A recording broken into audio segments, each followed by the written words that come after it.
porque sabemos que si nuestra morada terrestre, este tabernáculo, se deshiciere, tenemos de Dios un edificio, una casa no hecha de manos, eterna en los cielos.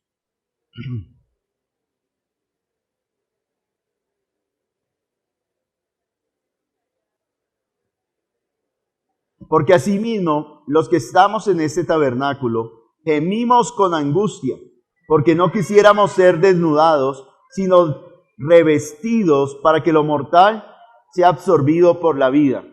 Mas el que nos hizo para esto mismo es Dios, quien nos ha dado las arras del Espíritu. Así que vivimos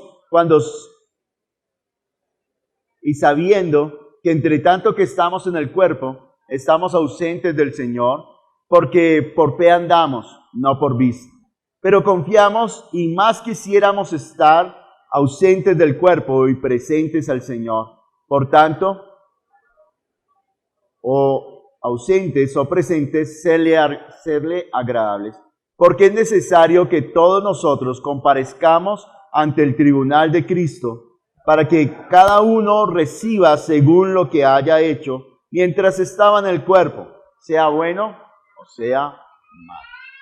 Vamos a orar para que nosotros tengamos el conocimiento pleno de la vida, para que nosotros tengamos el conocimiento de la verdad y por esa verdad caminemos, en esa verdad estemos parados firmes, que nuestros ojos sean abiertos y podamos ver más allá del mundo físico y podamos experimentar la vida que se manifiesta a través de Jesús. Así que oremos en esta mañana. Padre, aquí estamos. Y yo te doy gracias porque nos permites estar en este lugar. Señor, aquí está tu siervo. Yo te pido que seas tú hablando, porque durante la semana escuchamos muchos mensajes buenos, malos, mensajes que nos animan o nos preocupan. Pero hoy nos hemos dado cita porque queremos escucharte hablar. Tú eres nuestro Padre. Y como hijos nos presentamos delante de ti porque tú eres el que nos dirás cómo vivir. Tú eres nuestro Dios y como Dios eterno y todopoderoso, tú guiarás a tu pueblo hacia tu presencia. Aquí estamos, Señor, tus hijos. Necesitamos escuchar tu voz. Necesitamos oírte hablar, Señor. Así que destapa nuestros oídos, Señor. Que nuestro corazón esté dispuesto para escucharte. Porque tus palabras tienen un poder que no lo tiene el hombre. Tus palabras dan vida. Lo que para los hombres es imposible, para ti es posible, Jesús. Aquí estamos, Dios, como tu casa, como tu congregación, como tus hijos, como tu amada. Aquí estamos, Jesús. Aquí estamos, Dios. Háblanos conforme a la sabiduría eterna. Prepara y abre nuestro entendimiento para que nuestro corazón atesore tus palabras como valiosas, como aquello que permanece para siempre. Poderoso Señor, te damos muchas gracias. Usa mi vida. Que hoy se cumpla el propósito de tu palabra y nuestros ojos puedan ver esa casa, ver tu casa, Señor, ver lo eterno. Que hoy sean animadas nuestras vidas y fortalecidas nuestras piernas. Nuestros brazos sean levantados para tu presencia. Poderoso Señor, te damos muchas gracias. Amén. El apóstol Pablo le está escribiendo esta carta a los Corintios.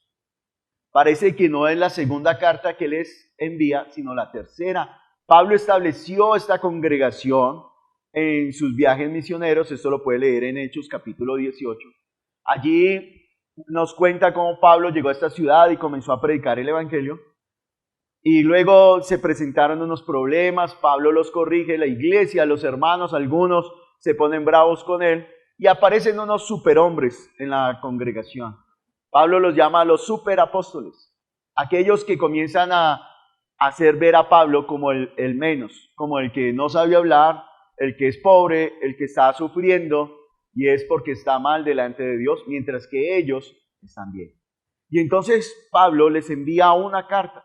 Y luego les envía esto. Usted puede leer aquí en 2 Corintios cómo les dice en la anterior carta, pero ¿dónde está esa carta? Es decir, deberíamos tener 3 cartas a los Corintios. Hoy en día solo tenemos dos, pero es suficiente.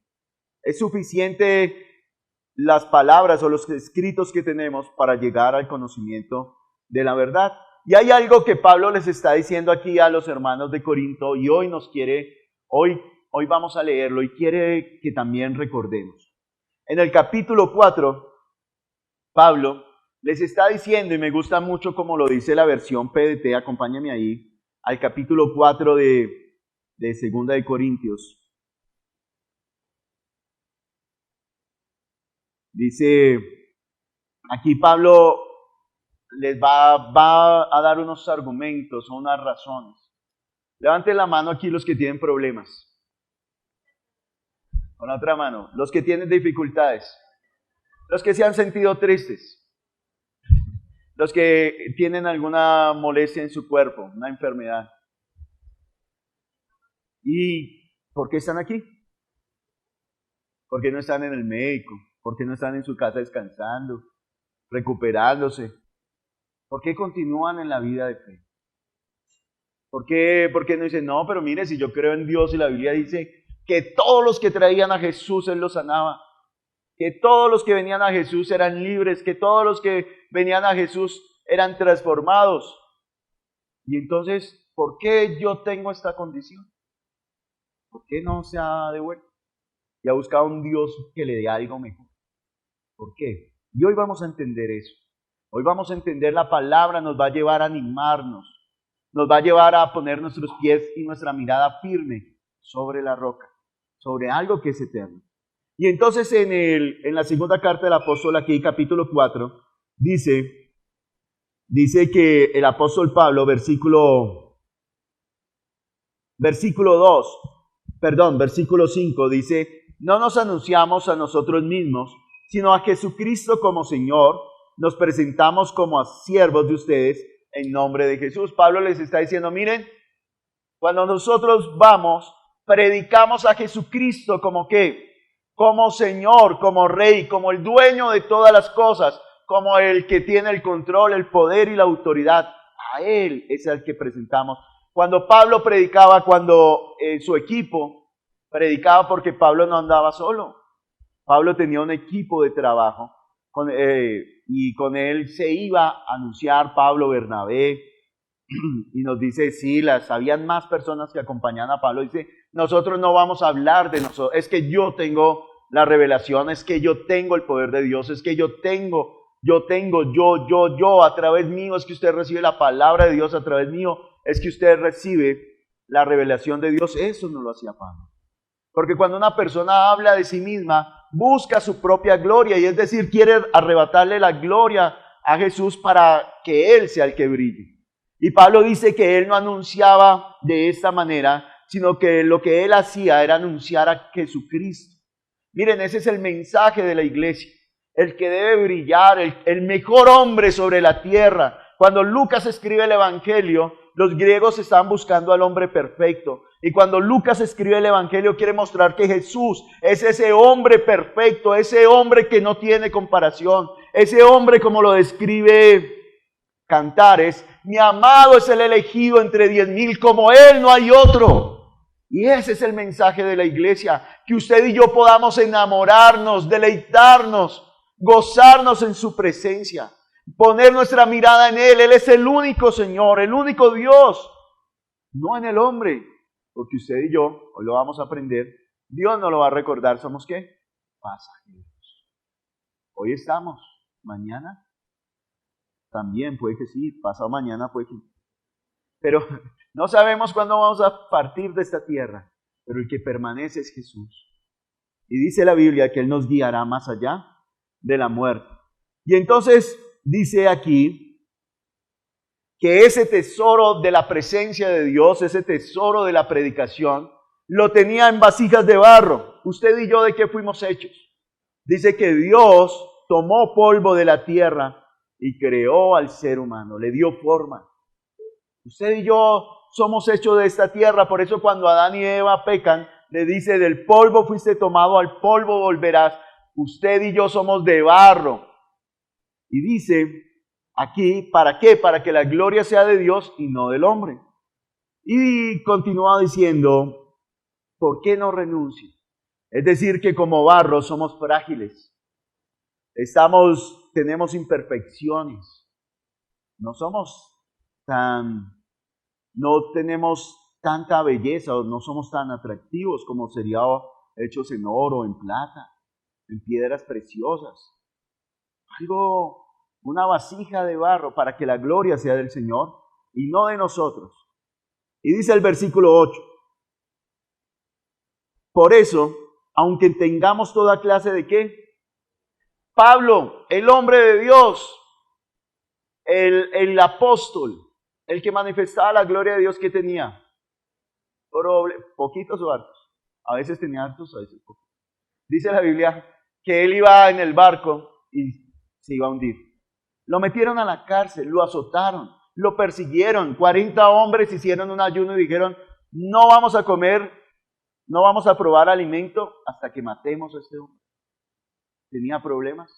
¿Por qué? Si él estaba haciendo el bien, si estaba predicando la palabra, si estaba dando a conocer el mensaje del Señor, ¿por qué tenía problemas? Jesús lo advirtió. Por predicar la palabra del Señor, por llevar ese evangelio, se iban a levantar en contra. Dijo, pero alégrense cuando los persigan por la verdad, alégrense cuando sufran por la verdad. Entonces Pablo tenía problemas y dice por eso aunque tengamos toda clase de problemas, ¿qué? No estamos derrotados. Tener problemas no significa que está derrotado. Tener problemas no significa que usted ya perdió. No. Dice que aunque tenía problemas, eso no derrotaba a Pablo. En su vida de fe no lo derrotaba. Sigamos leyendo. Versículo 8. No estamos derrotados, aunque tengamos muchas ¿qué? Levante la mano los que tienen preocupaciones. Y los que tienen muchas preocupaciones. Los que no solamente están preocupados por una cosa, sino por muchas. Los que tienen muchas preocupaciones, ¿qué está diciendo Pablo? ¿Tenía preocupaciones? Claro. Y al igual que usted, toda la humanidad se va a preocupar, se va a ocupar antes de que ocurran las cosas. Y dice, aunque tengamos muchas preocupaciones, ¿qué hace Pablo? No se da por vencido. ¿Cómo así? Que si yo creo en Dios voy a tener problemas, voy a tener preocupaciones, voy a tener angustias. ¿Cómo así? Pero esos problemas no lo van a derrotar. Esas preocupaciones no van a hacer que usted se dé por vencido. Versículo 9. Aunque nos persigan, Dios no nos abandona. Es decir, que cuando usted y yo tenemos problemas, preocupaciones, angustias, persecuciones, Dios nos abandonó. Usted está en pecado, usted está mal y Dios se le hizo a un lado. ¿Dios se le quitó? No, Dios no abandona a sus hijos, sino como hombres y mujeres hechos de barro tenemos que pasar por estas dificultades. ¿Para qué? Para ser perfeccionados. Si usted lo están persiguiendo, no es porque Dios dejó de protegerlo. No es porque Dios lo abandonó y lo dejó a su suerte. No, precisamente a Pablo lo estaban persiguiendo. ¿Por qué? Por predicar la palabra. Dice, aunque nos derriben, no nos destruyen. Miren la vida, los problemas, las circunstancias que estaban haciendo en contra de Pablo, en contra de su equipo, en contra de los hermanos que creían en Jesús. Trataban de moverlos, trataban de derribarlos, trataban de angustiarlos, trataban de desesperarlos, pero él decía, no podrán, no podrán. ¿Por qué? Aunque nos derriben, no nos destruyen. Donde quiera que vamos, nuestros sufrimientos reflejan que la muerte de Jesús, para que su vida también se vea en nuestro cuerpo. Estamos vivos, pero por la causa de Jesús estamos siempre en peligro de muerte, para que su vida también se pueda ver en nuestro cuerpo mortal. De este modo, nosotros nos enfrentamos a la muerte para que ustedes tengan vida espiritual. Y entonces aquí Pablo va a decir, tuve fe, por lo cual también hablé, y por eso predica. ¿Por qué él no se detiene? ¿Por qué Pablo no dice, no, si seguir a Jesús yo pensé que era todo bonito, todo chévere, era todo tranquilo, no iba a tener problemas con mi esposa, no iba a tener problemas con mi hijo, no iba a tener problemas con los familiares, con las personas de la congregación? todo perfecto en la empresa, todo iba a funcionar perfecto, mi salud, todo bien, pero creo en Jesús y tengo angustias, problemas, preocupaciones, pero ¿por qué ellos no se rendían? ¿Saben por qué? Ahí lo dice. Hay algo más importante que esta vida, y es la vida que ofrece Jesús. Cuando el Hijo de Dios vino a este mundo, Él dijo, yo he venido para que tengan vida y una vida abundante. Es decir, que la vida que hasta ese momento llevaban los hombres no era esa vida abundante que Dios quiere. La vida abundante solo se da cuando tenemos comunión con Cristo, cuando Él está viviendo en nosotros y vemos la manifestación de su Espíritu. El propósito de esta palabra es que usted y yo en esta mañana, nuestro pensamiento sea renovado y nuestros ojos abiertos, de tal manera que podamos ver más allá de esta carne, más allá de los problemas, más allá de las dificultades, más allá de las angustias, más allá de las preocupaciones. Que nuestros oídos hoy escuchen su palabra, que nos dice, yo estoy aquí con ustedes todos los días hasta el fin del mundo. Que cuando veamos la barca que se sacude, que se mueve, nosotros no pensemos, el Señor nos dejó morir. No, que vayamos y le roguemos y le digamos, Señor, hay tormenta, pero tú vas conmigo y tú calmas esa tormenta. Y aquí en el capítulo 5, Pablo le quiere recordar a los hermanos de la congregación, al igual que nosotros, nos recuerda, porque sabemos que si nuestra morada terrestre, este tabernáculo, se deshiciere, tenemos de Dios un edificio, una casa no hecha de manos, eterna en los cielos. ¿Qué está diciendo Pablo? Sabemos. ¿Cómo usted puede mantenerse firme en medio de la angustia, en medio de la adversidad, sabiendo, teniendo claro este conocimiento? Que usted no lo aprende en un instituto, que usted no lo aprende en una academia, sino este conocimiento donde lo recibe, en la presencia de Dios, teniendo comunión con el Señor. Allí recibe este conocimiento, ¿cuál? Que esta morada, esta casa, Pablo va a llamarle a este cuerpo tienda, tabernáculo. Y les está recordando, sabemos que si esta casa se desbarata, que si esta casa se deshace, que si esta casa se enferma y vemos que cada día va hacia el lugar de donde fue tomada. Si esta casa se deshace, tenemos de Dios ¿qué? Dice, tenemos de Dios un edificio, una casa no hecha de manos, eterna en los cielos. ¿Qué quiere Dios que usted y yo sepamos? Que un día esta casa se va a deshacer. Para unos más pronto, para otros. Para unos va a ser un proceso rápido, para otros va a ser un proceso lento. Pero que se va a deshacer, se va a deshacer. Se va a desmoronar, se va a caer. Pero ¿qué es lo que debemos tener en cuenta? Mire lo que está diciendo Pablo. La carpa, en el tiempo de Jesús, la mayoría de personas, bueno, desde que se constituyó el pueblo, ellos habitaban en tiendas, eran hechas en tela. Y allí en cuero de los animales cosían estas telas y armaban su carpa y armaban su vivienda. Y de acuerdo a las posibilidades económicas, así era su casa. O sea que si usted quería conocer cuán digno era un hombre, ¿qué debía observar? Su casa. ¿Cómo estaba construida su casa? Los materiales, las habitaciones que tenía.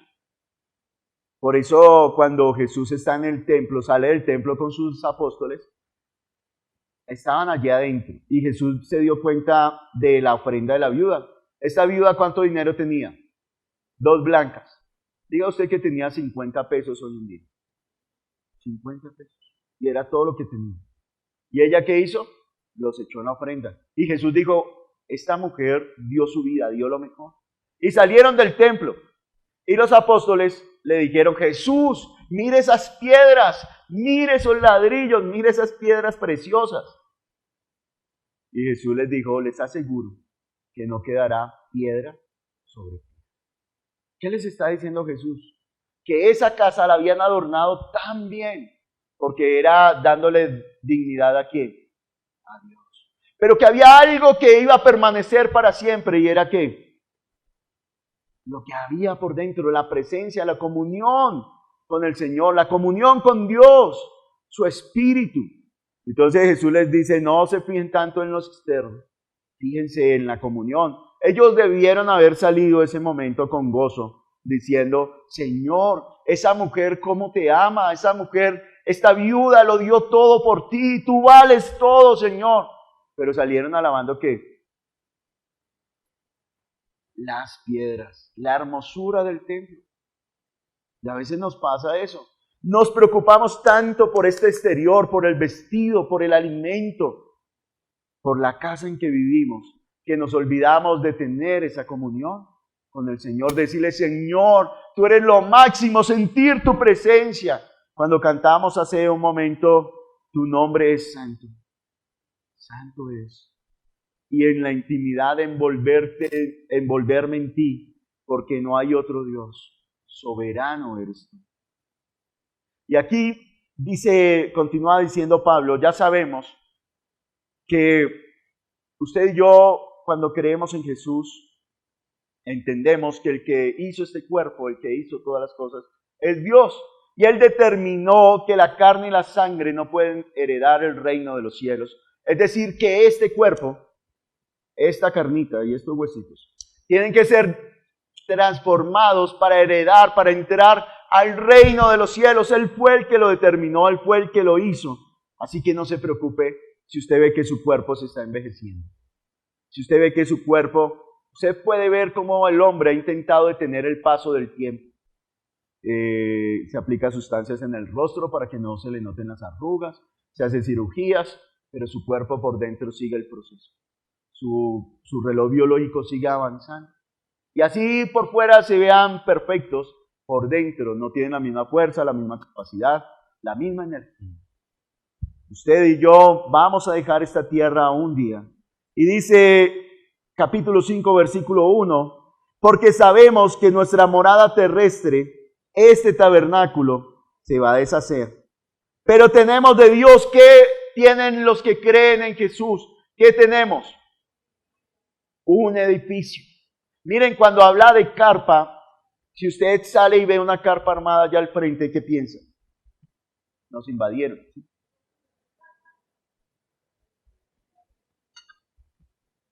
Una carpa tiene la particularidad de que se desarma, se enrolla y se lleva. Y a donde quiera que lleve, la arma, a donde quiera que llegue, la arma y se queda ahí un momento. Después decide irse a otro lado, la enrolla y se va. Eso es una carpa. Y está hablando entonces que esa carpa es una vivienda temporal. Pero ¿qué tenemos de Dios? Un edificio.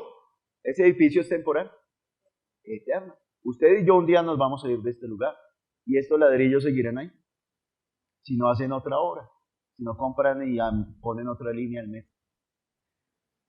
¿Cierto? Si no hacen otra construcción, esos ladrillos seguirán ahí. Es decir, que tenemos de Dios comparando este cuerpo con lo eterno, con el reino de los cielos, usted va a tener una morada permanente, una morada fija, una morada que está allí, dispuesta por Dios. Y eso es lo que Pablo quiere que la gente piense. Por eso Pablo, a pesar de los problemas, las dificultades, las angustias, las persecuciones, los naufragios, los azotes, el hambre, el frío, Pablo no renunciaba. Pablo no retrocedía en su fe. ¿Por qué? Por la vida, porque quería que los de Corinto, los de Filipo, los de Tesalónica y los de hoy aquí en Kennedy, que todos tengamos nuestra mirada puesta ¿en dónde? En lo eterno, en lo permanente, en lo celestial, que no renunciemos a la vida. Por eso la predicación se llama que la vida lo consuma. Que todo lo que nosotros hagamos, que este cuerpo sea absorbido por la vida, que esta carne sea llevada, que lo que más nos importa es el reino de los cielos, no esta tierra. Que podamos entender que el paso por esta tierra es temporal. Acompáñeme al libro de Eclesiastés. Allí el rey Salomón se pregunta algo. El rey Salomón se hace unas preguntas. Él dice, cuando él iba a comenzar a reinar, él dijo, Señor, Dios tuvo una visión y Dios en un sueño le dijo, ¿qué quieres? Y él dijo, dame sabiduría. Y Dios le dio la sabiduría que él necesitaba. Y entonces dice capítulo 1 y en el capítulo 2 Salomón describe y dice, yo me dediqué a investigar, yo me dediqué a saber, bueno, ¿dónde está la alegría? ¿Dónde está el gozo? Porque Salomón va a escribir de todo lo que se hace debajo del sol. Es decir, que esto tiene que ver con usted, tiene que ver conmigo, que estamos debajo del sol. Y esta es la visión de un hombre que aunque tiene todas las riquezas y todo aquí en la tierra, está debajo del sol. Dice el versículo 8, capítulo 2, versículo 8, y fue engrandecido y aumentado más que todos los que fueron antes de mí en Jerusalén. A más de esto, conservé conmigo mi sabiduría. Versículo 10, no negué a mis ojos ninguna cosa que deseara, ni aparté mi corazón del placer alguno, porque mi corazón gozó de todo el trabajo, y esta fue la parte de toda mi faena. Miren, es que la palabra de Dios es muy hermosa. Salomón, ¿qué le faltó probar a Salomón? Bandeja paisa. ¿Qué dijo Salomón? Él probó ¿qué? De todo. Usted tal vez diga, y saben, miren, el diablo va a venir, y una forma en que el diablo tienta a las personas, comienza a decirle, mire eso tan atractivo, mire eso, desee eso. ¿Qué pasa si usted, mire una sola vez? Hágale. Pero aquí ya Salomón dijo, yo ya lo probé todo, le voy a decir que concluye eso. Una vez una mujer, yo le estaba compartiendo el evangelio, y ella me decía, pero usted cómo puede decir que las drogas son malas si nunca las ha probado, si nunca ha estado en esa condición. Y yo le dije, sí, tiene la razón, yo nunca las he probado y no las voy a probar. Pero Jesús tampoco tuvo necesidad de probarlas para dar a conocer la vida. Ahí no está la vida, ahí no está la plenitud del hombre. Y mire, si usted está diciendo, está buscando algo para sentir la plenitud, Salomón le va a decir, yo ya lo probé todo. Y mire lo que concluyó Salomón. Versículo 11. Miré yo luego todas las obras que habían hecho mis manos y el trabajo que tomé para hacerlas. Y he aquí, todo era ¿qué? De aflicción de espíritu y sin provecho. Salomón llegó ¿a dónde? A donde queremos llegar todos. ¿A dónde es? A lo más alto, ¿cierto? A lo más alto. Tener lo mejor de lo mejor. Que nuestros hijos estudien en los mejores lugares, que no tengan problemas, que nosotros estemos bien económicamente, una casa bien bonita, todo, que tengamos lo mejor, lo más, que no nos preocupemos por nada de esta tierra. Salomón llegó hasta allá. ¿Y qué concluyó? No hay provecho en eso. No hay aflicción. Si usted trata de buscar esto, ¿qué significa cuando algo es vano? Cuando la palabra, aquí Salomón utiliza la palabra vanidad, quiere decir que no, que es algo hueco, que no hay algo más allá, sino que es momentáneo, es pasajero. Dura solamente un instante. Y entonces dice aquí que aunque Salomón llegó tan alto, no encontró placer, no encontró provecho, sino encontró ¿qué? Aflicción del espíritu. Dice versículo 14, el sabio, 13. He visto que la sabiduría sobrepasa la necedad como la luz en las tinieblas. El sabio tiene sus ojos en la cabeza, mas el necio anda en tinieblas. Pero también entendí yo que un mismo suceso acontecerá al uno. ¿Cómo? Imagínense. O sea, si podemos en esta mañana entender lo que está diciendo Salomón, vamos a vivir con una alegría extraordinaria. Porque Salomón comenzó a preguntarse y a decirse, yo soy sabio, tengo dinero, tengo mujeres, he probado de todo. ¿Y qué tenía? Y dice, el sabio, yo tengo los ojos en la cabeza. ¿Dónde los tenían los sabios? Están en la oscuridad. No tenían ojos, es decir, no andaban con sabiduría.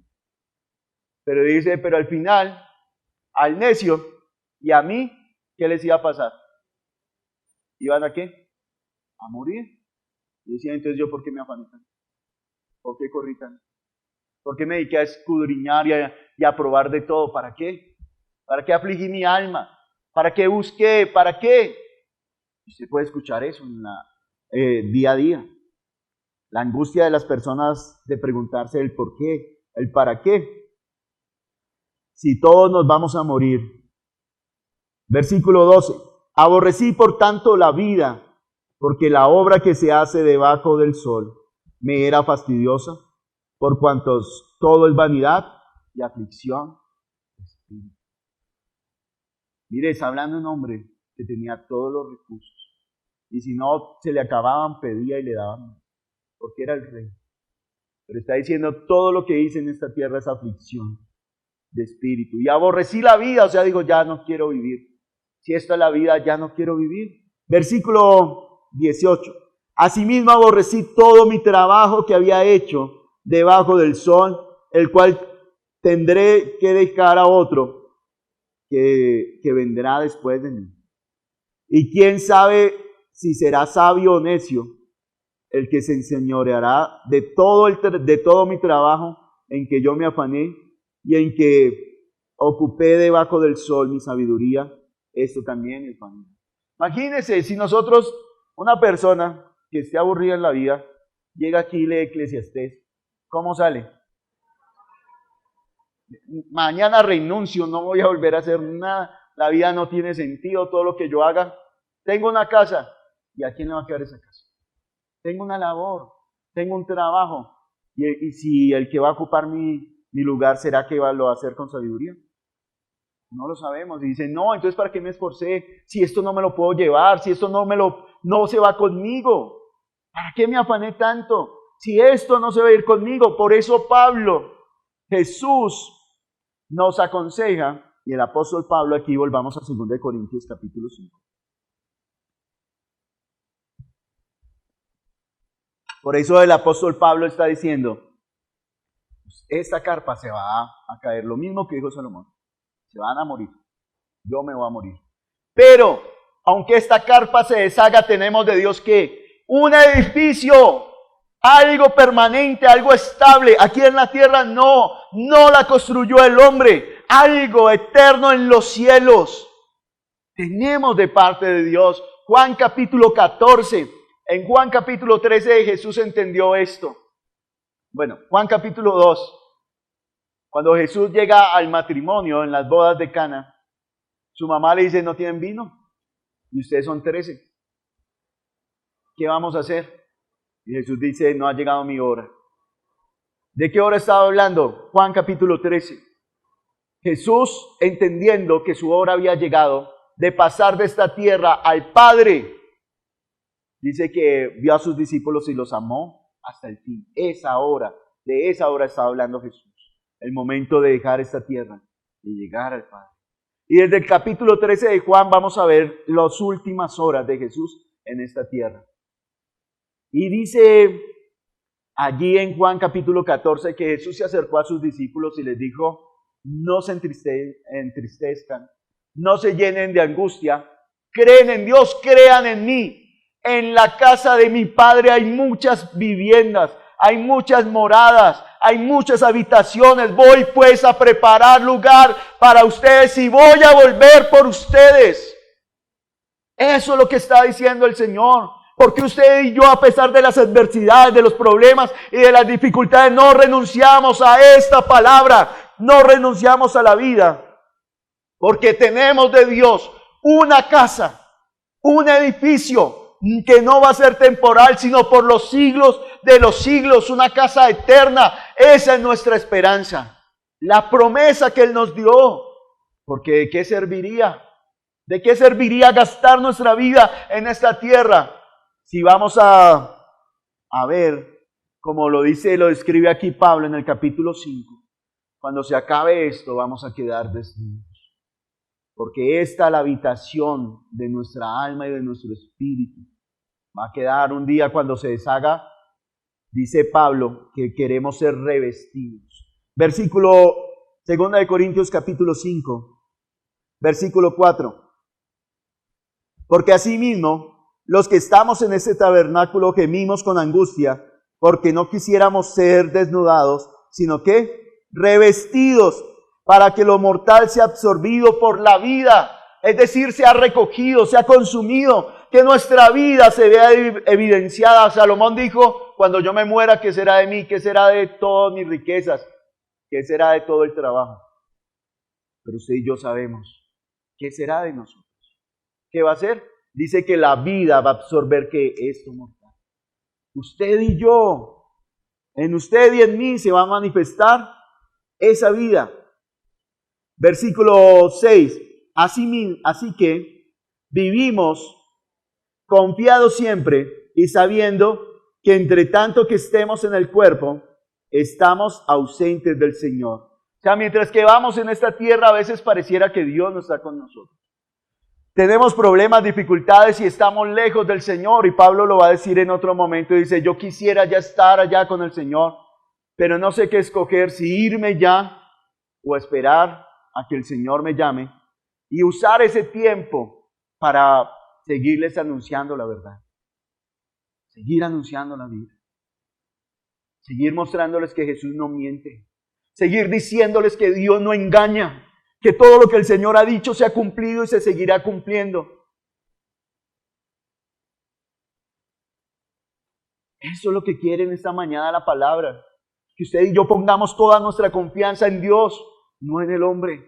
Que cuando decidamos correr hacia otro lugar, hacia otro horizonte, que sea porque el Señor nos lo dice. Porque somos guiados por su palabra, por su voz, no por lo que dice el hombre. Y dice versículo 7, porque por fe andamos, no por vista. Pero confiamos y más quisiéramos estar ausentes del cuerpo y presentes al Señor. Por tanto, procuramos también, ausentes o presentes, serle agradables. ¿Qué deseamos? Serle agradables a Dios. No esperar, no, cuando yo llegue a la presencia de Dios, allá me va a portar bien. Allá sí voy a cantar, allá voy a orar, allá voy a meditar en la palabra. No, dice, o ausentes, mientras que estamos en esta tierra. Caminar de una manera que le agrade ¿a quién?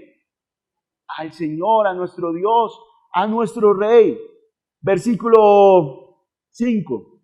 Mas el que nos hizo, para esto mismo es Dios, quien nos ha dado ¿qué? Las arras del Espíritu. Pablo en este pasaje habla de tres cosas: de una casa, de un vestido, de una promesa. De una promesa. Y está hablando acerca cuando un hombre y una mujer contraían matrimonio. Cuando yo me casé con mi esposa, el Señor que nos hizo las argollas, Él nos entregó unas moneditas, y yo dije, ¿esas moneditas para qué son? Sí, eso se llaman las arras, y yo dije, pero yo no sabía. Solamente hasta cuando ya comencé a meditar en esto, pude entender esas moneditas qué significan. Resulta que cuando una pareja se casaba, los papás iban y hacían la negociación. Decían, es que mi hijo se quiere casar con su hija se quiere casar con mi hijo, y entonces el papá decía sí, está de acuerdo. Entonces, como se iba una mujer de la casa, el hombre debía sacar y pagar una dote, pagar un compromiso, porque el papá le decía, bueno, ¿usted qué? ¿Cómo va a mantener a mi hijo? ¿De qué va a vivir? ¿Usted qué hace? ¿Cierto? No se iban así porque sí, sino le preguntaba. Y entonces él le decía, mire, yo voy a darle en compensación porque usted va a perder un miembro de su familia que le representa trabajo, ayuda, soporte, ¿le da qué? Le da una dote.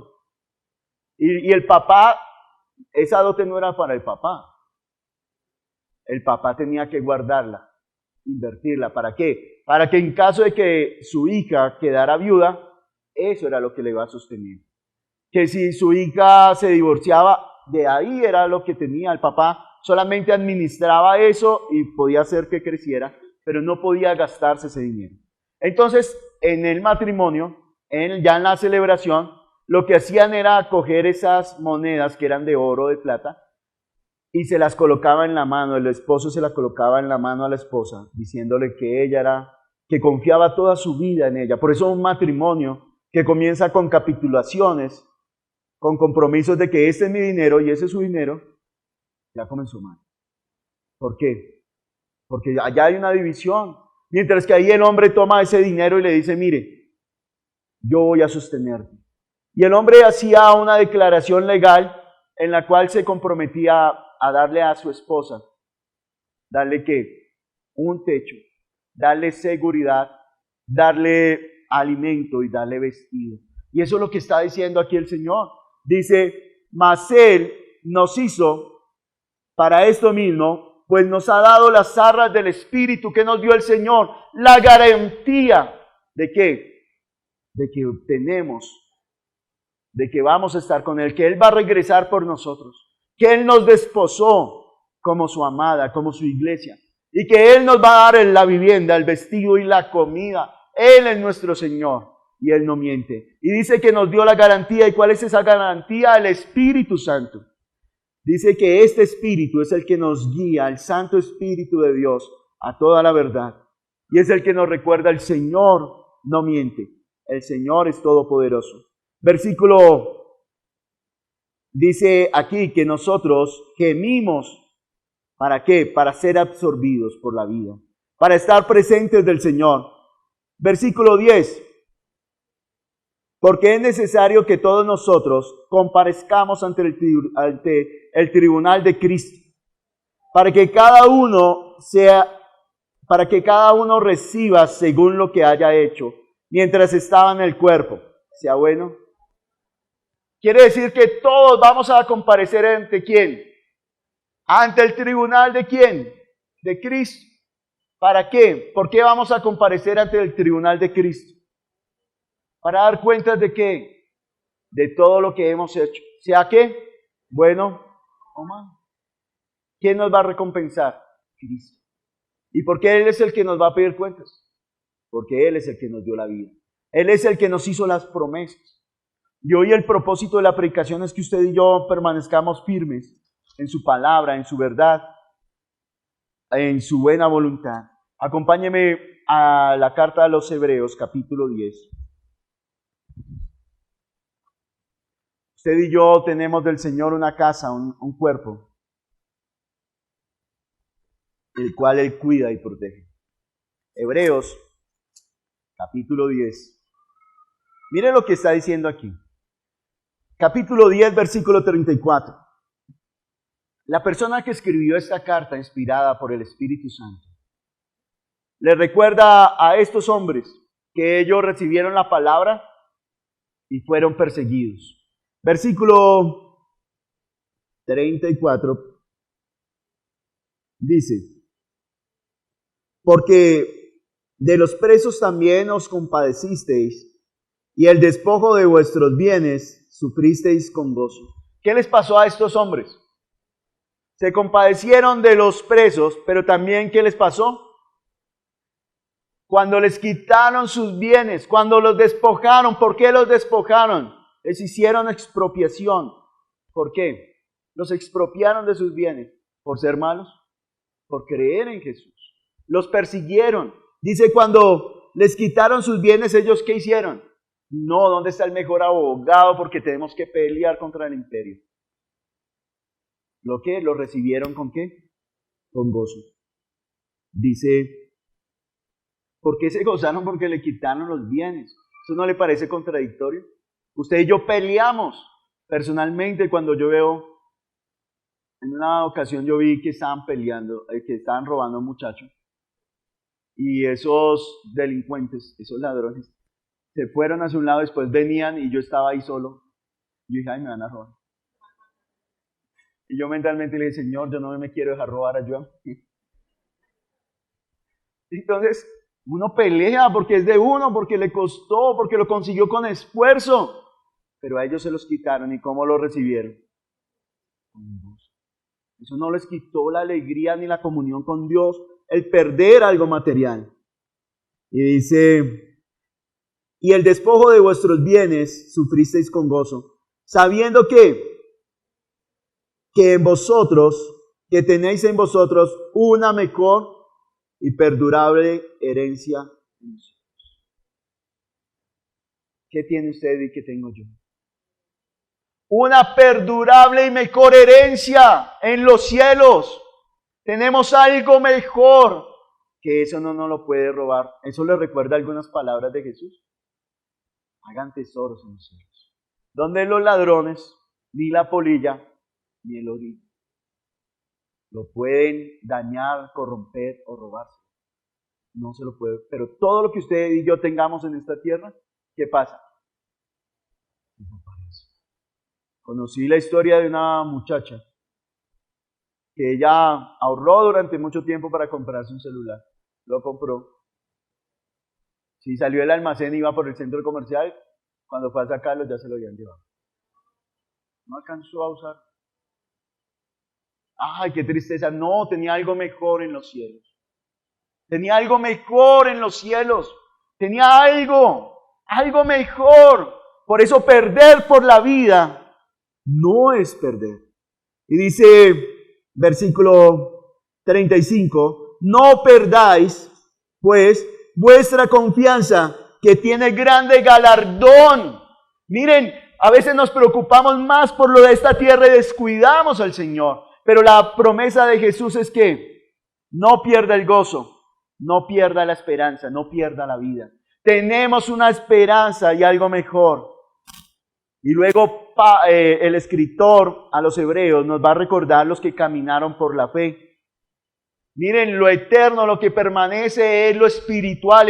Todo esto que usted ve aquí en esta mañana se va a acabar y se va a deshacer. Y dice Hebreos capítulo 11, versículo 10 y versículo 24. Allí nos va a contar la historia de dos hombres, de Moisés, de Abraham y de Moisés. Y Abraham, viviendo en una ciudad, decidió que ser habitante de la tierra. Irse a vivir, irse a vivir al desierto, hacia el lugar donde Dios lo iba guiando. Eso no es fácil. Pero dice la Biblia que él era un hombre muy rico. Más rico, uno de los hombres más ricos de toda la tierra. ¿Y saben cuántos terrenos compró? ¿Por qué? Ya lo vamos a ver. Hebreos capítulo 11, versículo 10. Dice, por la fe, versículo 9, por la fe habitó como extranjero en la tierra prometida, como en tierra ajena, morando en tiendas con Isaac y Jacob, coherederos de la misma promesa, porque esperaba la ciudad que tiene fundamento, cuyo arquitecto y constructor es Dios. ¿Por qué Abraham no compró un terreno aquí? Porque tenía puesta su mirada ¿en dónde? Allá en una ciudad cuyo arquitecto y constructor es ¿quién? ¿Dónde usted tiene puesta su mirada? ¿En qué va a gastar su vida? ¿En hacerse un edificio aquí en la tierra para poder vivir bien? ¿O tiene su mirada puesta allá en el reino? No quiere decir que no viva bien acá, que no se esfuerce, que no trabaje, que no estudie, no. Pero que eso no se le robe la vida, la obra que tenemos para Dios. Ahora leamos el versículo 24, aquí nos va a hablar de Moisés y dice lo siguiente. Perdón, sí, Hebreos 11, 24. Dice, por la fe Moisés, hecho ya grande, es decir, que él tomó la decisión. Mientras que era niño, sus papás, sus tutores decidían por él. Pero hecho ya grande, ¿qué hizo? Rehusó llamarse hijo de la hija del faraón. ¿Quién tomó esa decisión? Él. ¿Saben para los judíos cuando un joven es ya un hombre? A los 13 años. A los 13 años se para delante del pueblo y recita la ley. En ese momento es un hombre. Ya tiene responsabilidades civiles. Para nosotros no. Para nuestra sociedad Hay niños de 40 años, de 50, que todavía están decidiendo por ellos. Pero a los 13 años ya. Y aquí dice que Moisés tomó la decisión de que, por eso es que nosotros debemos animar a nuestros niños, a que enseñándoles que tomen decisiones y asuman las consecuencias de sus decisiones. Dice, hecho ya grande, rehusó llamarse hijo de la hija de Faraón. Escogiendo, ¿quién escogió? Él. ¿Qué escogió Moisés? Antes ser maltratado con el pueblo de Dios que gozar de los deleites temporales del pecado. ¿Por qué escogió esto Moisés? Ser maltratado, es decir, que ¿quiénes eran los que maltrataban? Los egipcios maltrataban al pueblo de Dios y él que escogió. Voy a renunciar, este es mi pueblo y voy a ser maltratado. ¿Por qué? Digo, él podía quedarse gozando de los deleites del pecado. Y aquí está diciendo, usted es grande, usted tiene la responsabilidad y la decisión de quién es. ¿Mía? ¿Yo debo decidir por ustedes? No, está diciendo Moisés decidió. Y aquí está diciendo que decidió hacerse a un lado y dejar de disfrutar de los placeres temporales del pecado. ¿Por qué? Versículo 28, por esto, teniendo por mayores riquezas el vituperio de Cristo que los tesoros de los egipcios, porque tenía puesta la mirada en el galardón. ¿Dónde tenía puesta la mirada Moisés? ¿Por qué hay personas que continúan en los placeres temporales del pecado? ¿Dónde tienen puesta su mirada? En los placeres. Y han desviado su mirada del galardón de lo eterno. Por eso continúan en esa condición y no se atreven a tomar una decisión. Pero hoy, aquí Moisés dijo, yo decidí que renunciar a eso. Yo no quiero vivir más en el pecado, en los placeres, ni tener la riqueza de Egipto. Hasta el día de hoy hay hombres que van allá a las pirámides a excavar y a robarse los tesoros. Y Moisés, teniendo la oportunidad, ¿qué hizo? Renunció. Porque tuvo más alto que los vituperios de Cristo, vivir para Cristo. Lo tuvo más alto y caminar con Él. Ahora, para terminar, acompáñenme a Lucas capítulo 2. Hay un hombre, esta semana en un grupo, aprendí algo. La paga por nuestro servicio, ¿cuál es? Por el servicio, sí. La paga, la vida. La paga por nuestro servicio es que otros se encuentren con Jesús. Que otros lo conozcan. Eso me llenó tanto. Y dice aquí Lucas capítulo 2, versículo 1. Están llevando a Jesús a presentarlo al templo. Y dice, Lucas capítulo 2, versículo 1 no. Es versículo 41. Y dice, versículo 29. Ya, qué pena con ustedes. Dice, versículo 26, y le había sido revelado por el Espíritu Santo. Allí en el templo había un hombre que se llamaba Simeón. Era un hombre santo que dedicaba su vida a servir al Señor. Y dice que le había sido revelado por el Espíritu Santo que no vería la muerte antes de que viese al ungido del Señor. Imagínese esa promesa. Y él vivió por esa promesa. Yo voy a ver al ungido del Señor, pero ¿hasta cuándo? Cuando lo vea, ya sé que llegó mi hora de partir de esta tierra. ¿Se imagina el anhelo de él todos los días yendo al templo, Señor, mirando a las personas? ¿Cuál es el ungido? Y dice que él estaba en un lugar, versículo 27, y movido por el Espíritu, vino al templo. ¿Oye usted por qué vino al templo? ¿Qué lo movió? Su mamá, su esposa, sus hijos, su gato, su perro. Le digo, vaya para la iglesia, ¿sí? Pero el que nos lleva al templo a encontrarnos con Jesús, siempre el Espíritu Santo nos va a mover a encontrarnos con Jesús. Dice que movido por el Espíritu entró y en ese día estaban presentando a los niños y había muchos bebés y muchas otras familias pero él se fijó en uno. ¿Quién le mostró a ese hombre? ¿Quién le dijo a ese hombre que ese bebé que estaba ahí era el Salvador del mundo? El Espíritu Santo lo llevó a reconocer que no era José, no era María, no era el templo, era Jesús, ese bebé que estaba ahí, era el Salvador. Y mire lo que dice. Y movido por el Espíritu vino al templo, y cuando los padres del niño Jesús lo trajeron al templo para hacer por él conforme al rito de la ley, él lo tomó en sus brazos y bendijo a Dios diciendo: ahora, Señor, despides a tu siervo en paz conforme a tu palabra. ¿En qué confiaba Simeón? ¿Qué esperaba él? Señor, tú cumplirás esa promesa.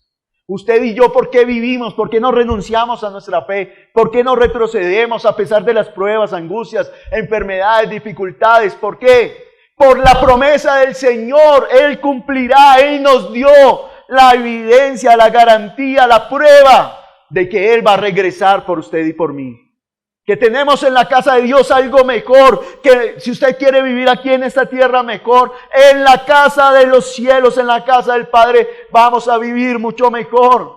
De tal manera que dice aquí que si usted se ha encontrado con Jesús y ha recibido la revelación del Espíritu Santo, de que Él es el Salvador, entonces podemos morir en paz. Este hombre que dijo: ahora yo puedo morir en paz, cumpliste tu promesa. ¿Por qué usted y yo podemos morir en paz? Porque el Señor no miente. El Señor cumple su promesa. Y entonces dice: a tu siervo en paz conforme a tu palabra. Porque han visto mis ojos que tu salvación, la cual has preparado en presencia de todos los pueblos, luz para revelación a los gentiles y gloria de tu pueblo Israel.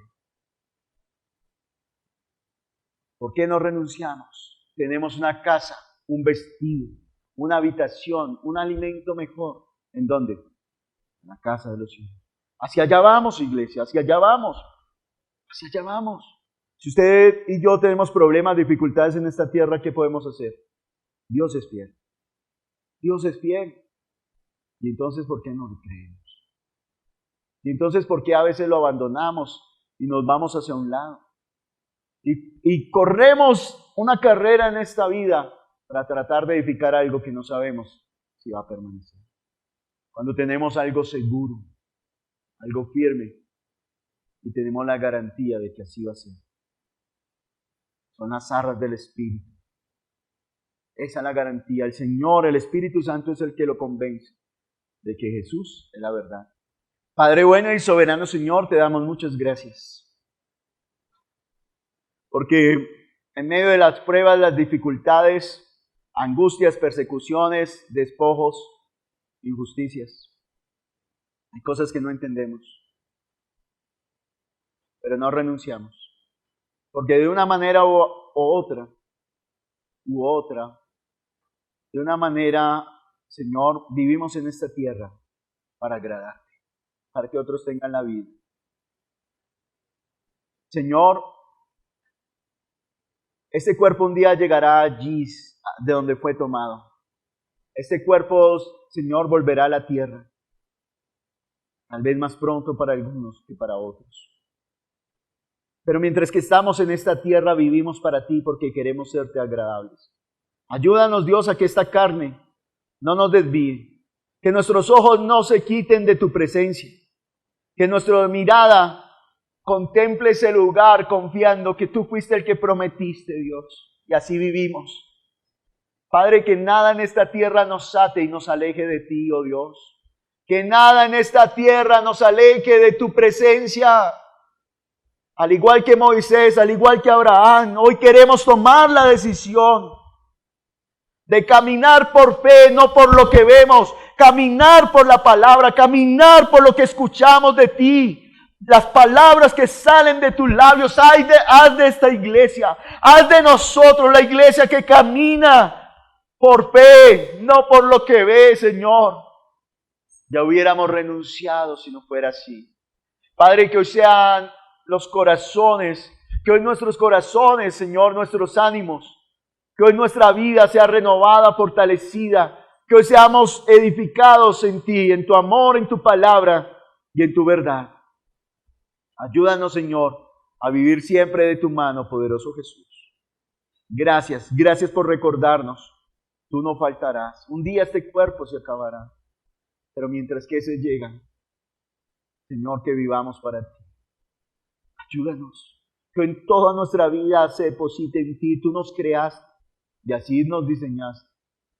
Hay una casa en lo eterno.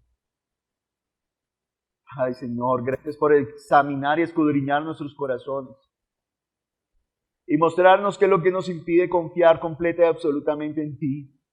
Porque para el mundo corremos, pero ante ti te dejamos en la sala de espera. Porque todo tiene prioridad, Señor, en esta tierra. Pero a ti te sacamos cita. Ayúdanos, Dios. Ayúdanos, Señor, a permanecer solo en ti, en tu palabra. Tú eres bueno. Tú tienes cuidado de nosotros. Todas las cosas son por añadidura las de esta tierra. Te invitamos a que te suscribas al canal de Nuestra Iglesia Viva y actives la campanita de notificaciones.